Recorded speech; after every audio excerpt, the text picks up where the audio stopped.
स्वागत है आप सभी का हमारे पार्ट 3 में, हमारे यानी कि आई हैव ए ड्रीम का पार्ट 3 में। हम लोग कल तक जान चुके थे कि आई हैव ए ड्रीम एक वह स्पीच है जिसे मार्टिन लूथर किंग जूनियर ने अब्राहम लिंकन मेमोरियल में डिलीवर किया था। हमारी उम्मीद से 28 अगस्त 1963 ईस्वी को इस स्पीच को डिलीवर किया गया था। ये बात भी मैंने आपको बताई थी। एक बार क्विक रिवीजन में सारी बात सुन लेते हैं। 15 जनवरी 1929 ईस्वी को मार्टिन लूथर किंग जूनियर का जन्म हुआ था।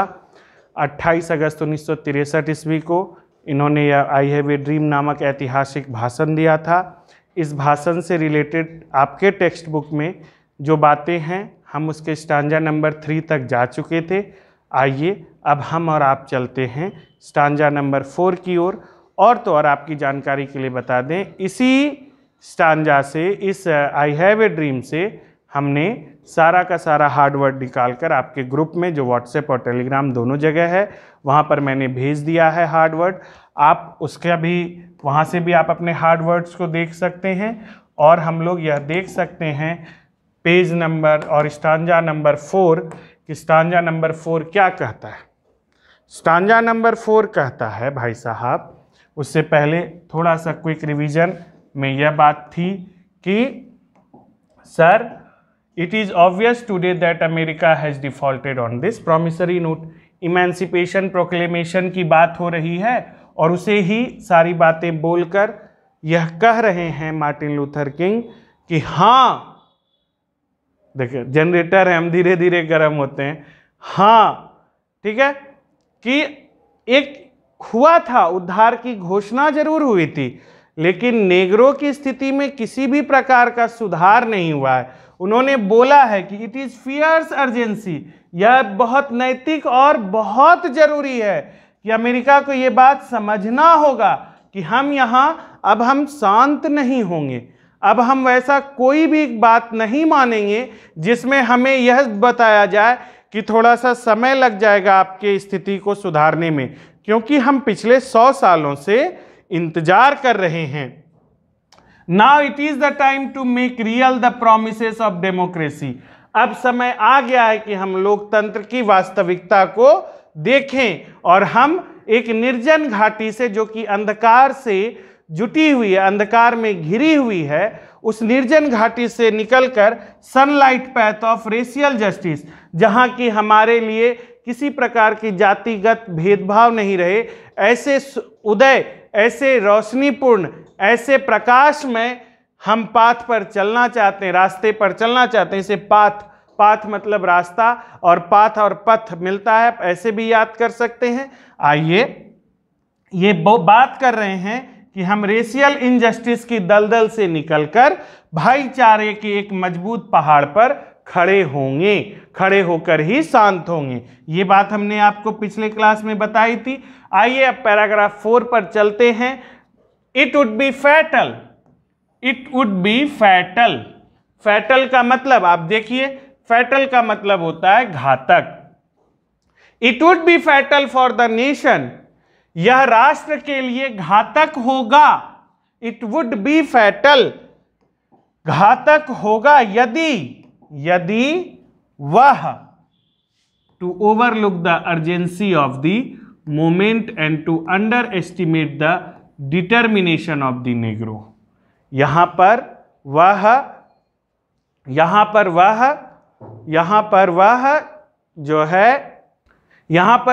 कहते हैं कि यह राष्ट्र के लिए बहुत घातक होगा। अब ओवरलुक करना, ओवरलुक करने का मतलब हुआ अनदेखा करना। आप देखिए, ओवरलुक यानी अनदेखा, राष्ट्र के लिए अब अनदेखा करना घातक हो जाएगा कि वह जो ये अर्जेंसी है नेग्रो की, जो डिटर्मिनेशन है, जो एकाग्रता है, डिटर्मिनेशन है, एकाग्रता, ध्यान जो है नेग्रो का, उसे अंडर एस्टिमेट करना, कम आंकना राष्ट्र के लिए घातक होगा। आप चाहिए तो इसका स्क्रीनशॉट भी ले सकते हैं ताकि आपको वर्ड्स आपके सामने रहें।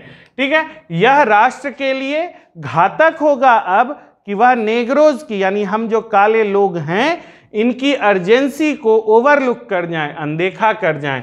This sweltering summer of the Negro's legitimate discontent will not pass until there is an invigorating autumn of freedom and equality. यहां देखिए कितनी अच्छी अंग्रेजी भी, और साथ ही साथ इन्होंने, मतलब एक होता है ना वक्ता, क्यों इन्हें वक्ता बोला गया? सिंपल सिंपल बात बोल के 2 मिनट में चले जाते कि देखिए भाई साहब, हम सबके साथ बहुत अन्याय हुआ है, हम लोगों को एक साथ रहना चाहिए, एक साथ जुटना चाहिए। नहीं, ये इस तरह से नहीं बोले हैं। आप देखिए कि यहां पर इन्होंने जो भाषण दिया है, यह इन्हें वक्ता के रूप में, एक अच्छे वक्ता के रूप में स्थापित इसलिए करता है क्योंकि यहां इन्होंने जो बातें बताई हैं उन्हें श्रृंगारिक रूप में बताया है। यहां इन्होंने अपने सारे दुखों को उजागर किया है, लेकिन फिर भी आंखों में आंसू नहीं आए हैं। इन्होंने अपनी सारे घिनौनी परिस्थितियों को दुनिया के सामने रख दिया, लेकिन थोड़े से भी शर्माए नहीं है, क्योंकि भाषा की सुंदरता ही इन्हें सबसे सटीक और सबसे अच्छा वक्ता बनाती है। तो देखिए यहां क्या लिखते हैं, this sweltering summer of the negroes legitimate discontent, legitimate यानी कि न्यायोचित, डिसकंटेंट असंतोष, यानी यह जो नेग्रो की न्यायोचित असंतोष है। यहां देखिए लेजिटिमेट डिसकंटेंट, सिर्फ यह नहीं बोल रहे हैं कि असंतोष है, न्यायोचित असंतोष है। असंतोष बोल देते तो मानव तो कभी भी संतुष्ट रहा ही नहीं है, लेकिन यहां इन्होंने लेजिटिमेट डिसकंटेंट की बात की है कि न्यायोचित असंतोष, न्यायोचित असंतोष, नेग्रो की यह जो न्यायोचित असंतोष की sweltering summer of the Negro's legitimate discontent, यानी कि यह जो पसीना देने वाली गर्मी, यह जो पसीना देने वाली गर्मी नेग्रो की न्यायोचित असंतोष की आप महसूस कर रहे हैं। आप जो आज हम लोग इतने सारे लोग एक साथ जमा हुए हैं और पूरा अमेरिका देख रहा है कि हम सब एक साथ एक चीज के लिए खड़े हैं, तो हमारा जो स्वेल्टरिंग समर है लेजिटिमेट डिसकंटेंट का, वह तब तक नहीं गुजरेगा, विल नॉट पास, तब तक नहीं गुजरेगा, अनटिल, जब तक कि there is an invigorating autumn of freedom and equality, जब तक कि यह इनविगरेटिंग ऑटम, इनविगरेटिंग का मतलब होता है जान फूंक देने वाली। नहीं होता है कोई चीज मर रहा हो और उसमें अचानक से, जैसे प्यास बहुत लगी हो गर्मी के दिन में और आपको कहीं से किसी ने एक गिलास पानी ऑफर कर दिया, तो जान डालने वाली इनविगरेटिंग ऑटम, जब तक हम स्वतंत्रता और समानता के जान डालने वाली शरद ऋतु का एहसास नहीं कर लेंगे, तब तक हमारी यह जो जला देने वाली और पसीना देने वाली गर्मी है न्यायोचित असंतोष की, वह नहीं गुजरेगी। 1963 इज नॉट एन एंड, 1963 किसी चीज का अंत नहीं है, बट अ बिगिनिंग, बल्कि एक शुरुआत है। 1963 किसी चीज का अंत नहीं बल्कि एक शुरुआत है। और यह शुरुआत क्या कहती है? यह शुरुआत कहती है 1963 is not an end but a beginning and those, और यह शुरुआत क्या कहती है? उनको कहती है those who hope that the Negro needed to blow off steam and will now be content will have a rude awakening if the nation returns to business as usual। और वैसे लोग जो यह सोचते हैं कि नेग्रो का जन्म तो सिर्फ और सिर्फ गुलामी करने के लिए और उन्हें फूंक कर उड़ा देने के लिए हुआ है, वो आज के बाद जो उठेंगे और जगेंगे तो उन्हें समझ में आएगा कि उनके पास ना कोई गुलाम है ना कुछ है। वो किसी सुविधा से, जिस सुविधा को वह नेग्रो के द्वारा सब भुगतते हैं, नेग्रो के द्वारा उसका सेवन करते हैं, उस सुविधा का, वो सब सुविधा खत्म हो गई है। Will have rude awakening if the nation returns to business as usual। आप देखे ही मोंटगोमरी बस बॉयकॉट इसकी पृष्ठभूमि में है, जहां की बस ड्राइवर के यह बोल देने पर कि आप जाइए, उठिए मैडम, ये गोरे लोग बैठेंगे, बस ड्राइवर को और बस कंपनी को $3000 रोज का नुकसान झेलना पड़ा। वह भी एक दिन नहीं, पूरे 381 दिन। तो वही इसी का चेतावनी दे रहे हैं यहाँ पर मार्टिन लूथर किंग जूनियर, और चेतावनी भी कितनी श्रृंगारिक भाषा में दे रहे हैं। There will be neither rest nor tranquillity in America until the Negro is granted his citizenship rights. ना तो अब कोई आराम होगा और ना ही ट्रैंक्विलिटी, शांति होगी अमेरिका में। कब तक नहीं होगी? जब तक की नहीं Negro is granted his citizenship rights, नेग्रोज को उनका नागरिक अधिकार जब तक नहीं मिल जाता है तब तक यह जो रेस्ट है यह नहीं अमेरिका झेलेगा। यह जो शांति है यह अमेरिका कभी देख ही नहीं सकेगा कि कोई शांति, यानी हम हर समय आंदोलन करेंगे, लेकिन आंदोलन भी श्रृंगारिक होगा, आंदोलन भी शांतिपूर्ण होगा, आंदोलन भी अहिंसात्मक होगा।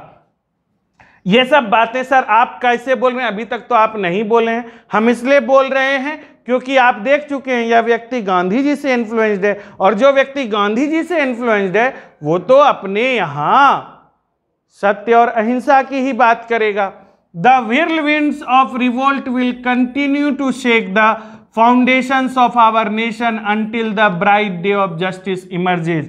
The whirlwinds या whirlwinds, इसको हम वैसे whirlwinds ही पढ़ते हैं। यह जो आंधी है, the whirlwinds of revolt, यह जो विद्रोह की आंधी है, यह जो विद्रोह की आंधी है, यह तब तक जारी रहेगी। फाउंडेशन ऑफ आवर नेशन, हमारे राष्ट्र के आधार को झकझोरना तब तक जारी रखेगी।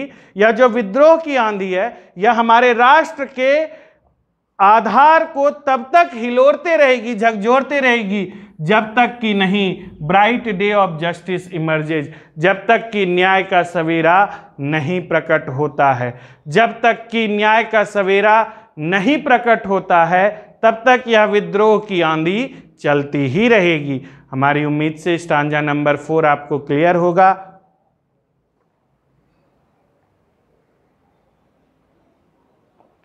और इट वुड बी फैटल से लेकर जस्टिस इमर्जेस तक हमने आपको पढ़ाया है। अब आगे इसके बाद देखते हैं क्या है पैराग्राफ नंबर 5। पैराग्राफ नंबर 5 कहता है, but there is something that I must say to my people. लेकिन एक चीज है जो मुझे अपने लोगों को जरूर कहना चाहिए। यहां तक तो इन्होंने अमेरिका को चेतावनी और अपनी स्थिति को बताया, अपने पूरे समाज की स्थिति को बताया। अब जो यह पैराग्राफ है यह यहां बता रहा है मार्टिन लूथर किंग जूनियर अपने लोगों से बात कर रहे हैं, अपने लोगों से। यहां देखो क्या बोल रहे हैं, but there is something that I must say to my people. मेरे अपने लोगों को मैं एक बात जरूर कहना चाहूंगा, who stand on the warm. ये देखिए वार्न नहीं होकर वार्म है, ठीक है, वार्म। थोड़ा सा आप अपना बुक में भी देख लीजिएगा, हो सकता है यहां प्रिंटिंग मिस्टेक हो। But there is something that I must say to my people. लेकिन एक बात है जो मैं अपने लोगों को जरूर कहूंगा, who stands on the warm threshold which leads into the palace of justice. जो कि एक ऐसी गर्म दहलीज पर खड़े हैं। दहलीज, आप जानते हैं दहलीज उस स्थान को कहते हैं जिस स्थान से किसी घर, किसी महल, किसी रेसिडेंस में प्रवेश किया जाता है, जिसे हम लोग अपने यहाँ चौखट, मोखा इत्यादि नाम से जानते हैं। तो हमारे लोग जो अभी इस समय उस गर्म दहलीज पर खड़े हैं जो कि न्याय के महल की ओर जा रही है, जिसके बाद अगर कदम बढ़ाएंगे हम तो हम न्याय के महल में प्रवेश करेंगे। हम ऐसी गर्म दहलीज पर खड़े अपने उन लोगों से मैं एक बात कहना चाहता हूं, in the process of gaining our rightful place, कि यह जो प्रक्रिया है, हम अपने हक की जो लड़ाई लड़ रहे हैं, इस लड़ाई की प्रक्रिया, we must not be guilty of wrongful deeds. हमें बिल्कुल भी दोषी नहीं होना है अपने खराब कर्म के लिए। कर्म हमें, we must not be guilty of wrongful deeds. हम अपने लिए सच की मांग कर रहे हैं, लेकिन यह मांग मांगने में भी हमसे किसी प्रकार की गलती नहीं हो। ये बात मैं अपने लोगों से कहना चाहता हूं। और क्या कहना चाहते हैं? Let us not seek to satisfy our thirst for freedom by drinking from the cup of bitterness and hatred. हम जो है अपनी यह जो फ्रीडम की, यह जो स्वतंत्रता की प्यास है, इसे ऐसे कप से नहीं बुझाएं जो कप हेट्रेड यानी कि नफरत और बिटरनेस, इसका हेट्रेड का मतलब नफरत। इनकेस यदि आप नहीं जान रहे हैं और आपने नहीं लिखा है तो हम आपके लिए लिख देते हैं। और बिटरनेस का मतलब होता है कटुता। हम अपने स्वतंत्रता की प्यास ऐसे कप से पानी पीकर नहीं बुझाएं जो कि नफरत और कटुता से भरी हुई हो। यानी कि ऐसा ना हो जाए कि आज हम ऐसा विद्रोह कर दें, आग लगा दो, फलाना कर दो, ये कर दो, वो कर दो, और बाद में पता चला हमें मिल तो गया, हमने छीन तो लिया, लेकिन जो लोग हमारे अपने भाई हैं, और यहाँ पर यह बात क्लियर है कि यह कभी भी, अब देखिएगा, यह कभी भी गोरे लोगों को अपने भाई से कम नहीं माने। इन्होंने कभी रंग के आधार पर उनका बंटवारा नहीं किया। हाँ, उन्होंने जो इनके साथ बंटवारा किया है वह भी इन्हें प्यार से, बहुत प्यार से समझाते हैं ये उनको कि आपने गलत किया है।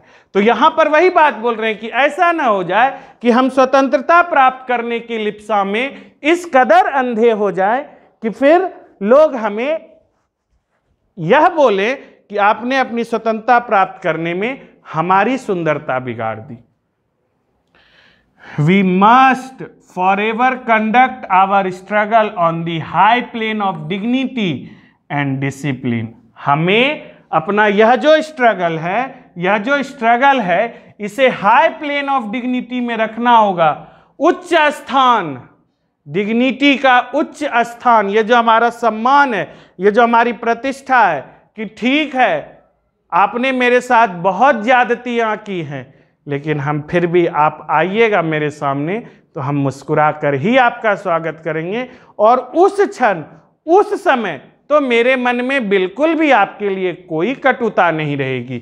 यही बात हाई डिग्निटी को डिफाइन करती है। और ये बोल रहे हैं कि we must forever conduct our struggle on the high plane of dignity and discipline. हमें अनुशासन, प्रतिष्ठा, सम्मान सब का ध्यान रखते हुए अपना संघर्ष करना है। हमें कहीं भी मर्यादा की सीमा नहीं लांघनी है। We must not allow our creative protests to degenerate into physical violence। हमारा यह जो संरचनात्मक आंदोलन है, यह जो संरचनात्मक विद्रोह है, यह किसी भी प्रकार से फिजिकल वायलेंस में यानी कि शारीरिक हिंसा में तब्दील नहीं होनी चाहिए। देखिए, ये शुरुआत है एक विद्रोह की, और इस विद्रोह के जो नियम हैं वह भी यहाँ डिसाइड किए जा रहे हैं। ये मानो महाभारत का युद्ध हो रहा हो और महाभारत के युद्ध में भीष्म पितामह कह रहे हों कि महारथी महारथी से लड़ेगा, रथी रथी से लड़ेगा। तो यहाँ पर यह नियम बनाया जा रहा है कि हम विद्रोह करने जा रहे हैं, लेकिन हमारा विद्रोह कहीं से भी हिंसात्मक नहीं होना चाहिए। अगेन एंड अगेन, बार बार, we must rise to the majestic heights of meeting physical force with soul force. हमें बार बार इस रास्ते में मिलेगा कि हम अपने फिजिकल फोर्स, शारीरिक बल को इस्तेमाल करें, लेकिन वहां पर हमें अपने आप को रोकना होगा और अपने शारीरिक बल को कमजोर बनाना होगा अपने ही आत्मबल से। यानी हमारा आत्मबल इतना मजबूत होगा कि शारीरिक बल किसी भी प्रकार से कोई काम नहीं करेगा। मतलब हम अपने आप में इस तरह से अनुशासित होंगे कि हमने एक बार सोच लिया कि हम हिंसा नहीं करेंगे तो नहीं करेंगे। The marvelous new militancy which has engulfed the Negro community must not lead us to a distrust of all white people। ये जो मार्वेलस न्यू मिलिटेंसी है, ये जो बहुत सुंदर जो सैनिक सोच है, वह जो जिन्होंने निग्रो कम्युनिटी को निगल लिया है, यह जो हिंसात्मक सोच है जिसने नेग्रो समाज को बिल्कुल निगल लिया है, उसे जीतने नहीं देना है। ऐसा ना हो जाए कि हम विरोध करने जाएं उसका, लेकिन देखिए जनाब, हमारे उस विरोध में हमारे जो सफ़ेद लोग हैं, हमारे जो अपने भाई सफ़ेद भाई हैं, वो कहीं से भी नुकसान में नहीं होने चाहिए, उन्हें किसी भी प्रकार का नुकसान नहीं होना चाहिए।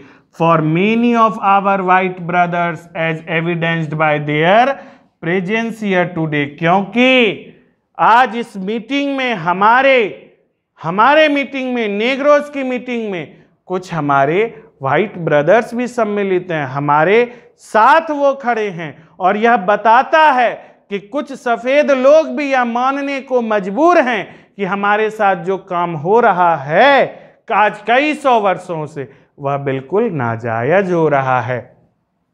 Have come to realize that their destiny is tied up with our destiny. यहाँ जितने भी for many of our white brothers as evidenced by their presence here today, क्योंकि हमारे जो बहुत सारे लोग आज यहाँ सफ़ेद भाई जो यहाँ जुड़े हैं इस क्षण का गवाह बनने के लिए, वो मानते हैं और इस बात को रियलाइज करने यानी मानने, स्वीकार करने आए हैं कि उनकी डेस्टिनी, उनका भाग्य हमारे भाग्य के साथ भी जुड़ा हुआ है, हमारे भाग्य के साथ ही जुड़ा हुआ है। यानी यदि हम अच्छा रहेंगे तो वो भी अच्छा रहेंगे, और अगर वो अच्छे रहेंगे तो हमें अच्छा रहना चाहिए। ये बात रियलाइज करने के लिए आज यहाँ आए हैं। And they have come to realise that their freedom is inextricably bound to our freedom, we cannot walk alone.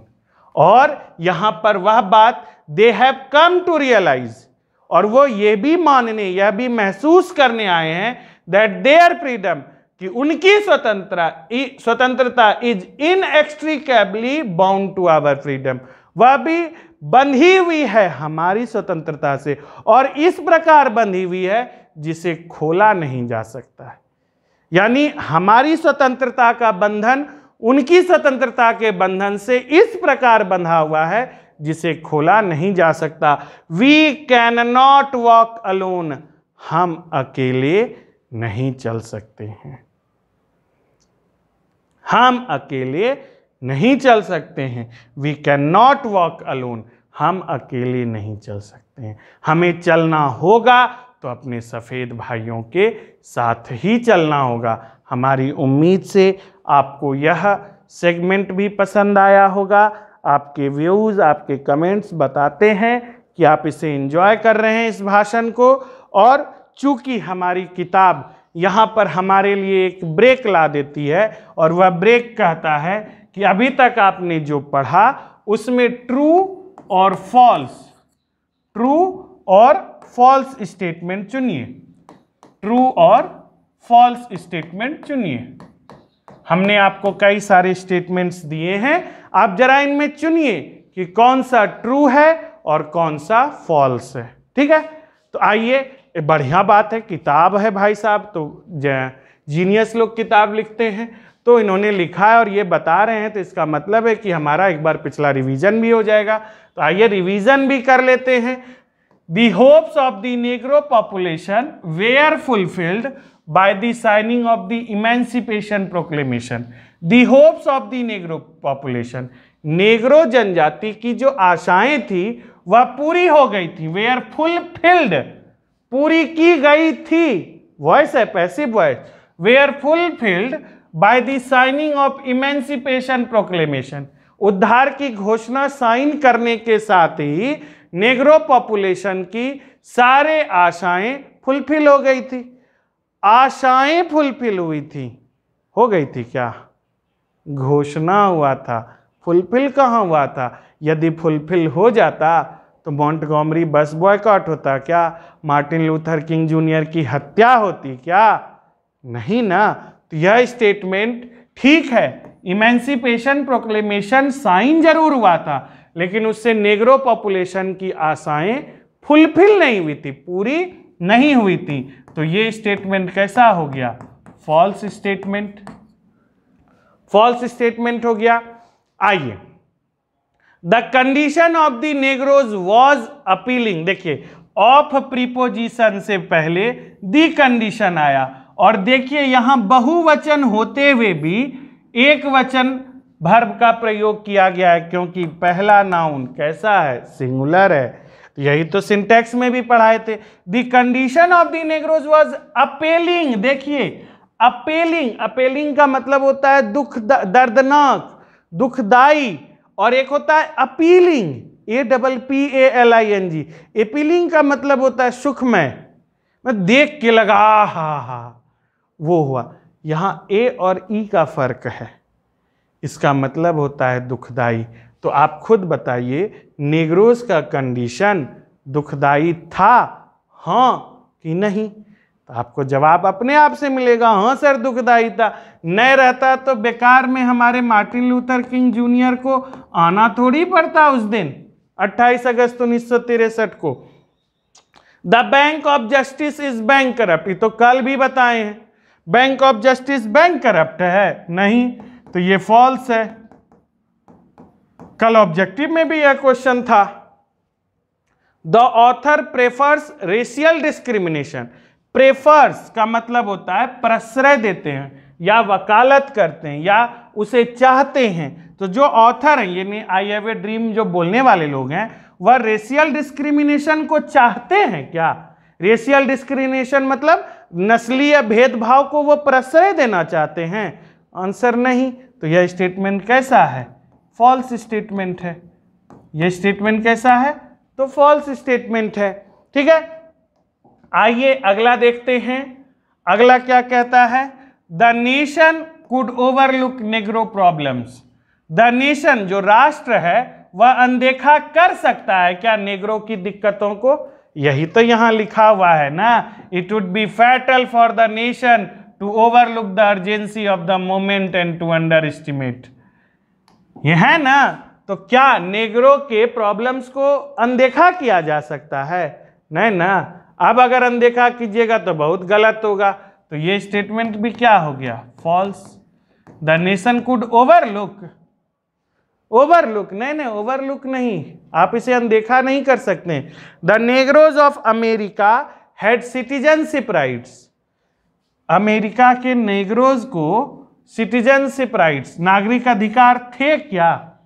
नागरिक अधिकार रहते तो विद्रोह होता, इसी नागरिक अधिकार के लिए न विद्रोह है। तो ये भी फॉल्स स्टेटमेंट है, ये भी फॉल्स स्टेटमेंट है। अब चलिए, the author hates the white Americans. ये जो ऑथर हैं वो नफरत करते हैं सफ़ेद अमेरिकी लोगों से, नफरत करते हैं। अगर नफरत कर रहे होते तो ये लाइन में जो लिखा हुआ है कि we must not allow our creative post physical violence with soul force must rise to the majestic heights, यहाँ लिखे हैं ना, of for many of our white brothers.